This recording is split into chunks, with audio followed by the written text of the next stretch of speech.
My name is Roberto Mangabeira Unger, and this is a series of videos about alternatives, alternative forms of social and economic organization. But before I discuss the content of these alternatives, let's talk a little about the problem of thinking about alternatives in the world today.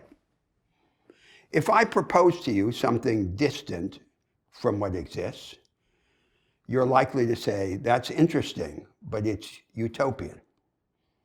And if I propose something that's close to what exists, you'll protest, that's feasible, but it's trivial. In the climate of opinion now, almost anything that can be proposed by way of alternatives is likely to seem to be either trivial or utopian. And this false dilemma threatens to paralyze the programmatic imagination. It results from a misunderstanding about the nature of thinking about alternatives. Programmatic thought is not about blueprints. It's about successions. It's not architecture, it's music. Any path that is worth exploring can be described at points that are relatively close to what exists now or relatively far away. The two most important attributes of a programmatic argument, an argument about alternatives, are first, that they mark a direction, and second, that they choose the initial steps by which to begin to move in that direction in a particular historical circumstance. In a programmatic argument, it's usually best to choose a point that's neither too far away from what exists now, nor too close. An intermediate point, because the intermediate point is likely to be more revealing of the nature of the direction.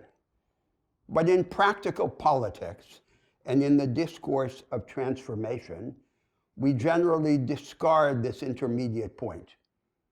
It's likely to seem too far away to be feasible, but too close to arouse enthusiasm. And thus the discourse of practical politics and of transformative practice combines the practical and the prophetic. In these videos, I will address a subset of alternatives, the progressive alternatives. And what is it that makes an alternative progressive? Our understanding today of the ideological debate, the contest between the right and the left, is that the right consists of those who prioritize freedom within the established institutional arrangements. And the left are those who give priority to equality within the context of the same arrangements.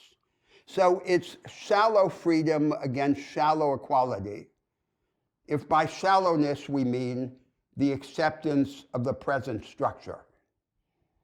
Now, that was not always the understanding of the relation between conservatives and progressives.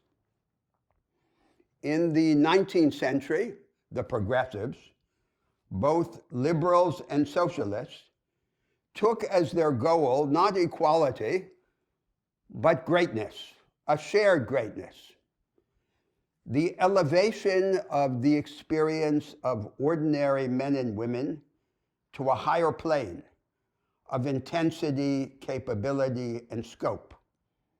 And the struggle against inequality was subsidiary to this larger goal.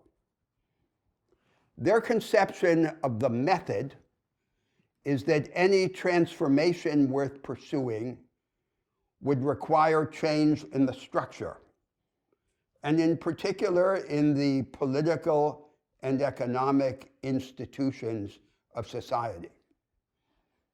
Now, they had a dogmatic conception of the goal. Their idea of greatness was shaped on the basis of a narrow aristocratic conception of self-possession. And their view of the method of structural change was wedded to dogmatic blueprints that each faction of the progressives proposed. We have to have a larger, more magnanimous, more open, more contradictory idea of greatness. And although we must recognize the primacy of structural change, we can no longer entrust our future to these dogmatic blueprints. Thus, we confront a problem without historical precedent. How to affirm the primacy of structural change without succumbing to a structural dogmatism. In this task, we must be motivated by an idea of who we are. We are the beings who are shaped by context, but who transcend the context that shape us. There is always more in us, in each of us as individuals, and in all of us collectively, the human race, than there is or ever can be in the social and conceptual worlds that we build and inhabit. And this idea of our transcendence over context is the conception that animates all these arguments about alternatives.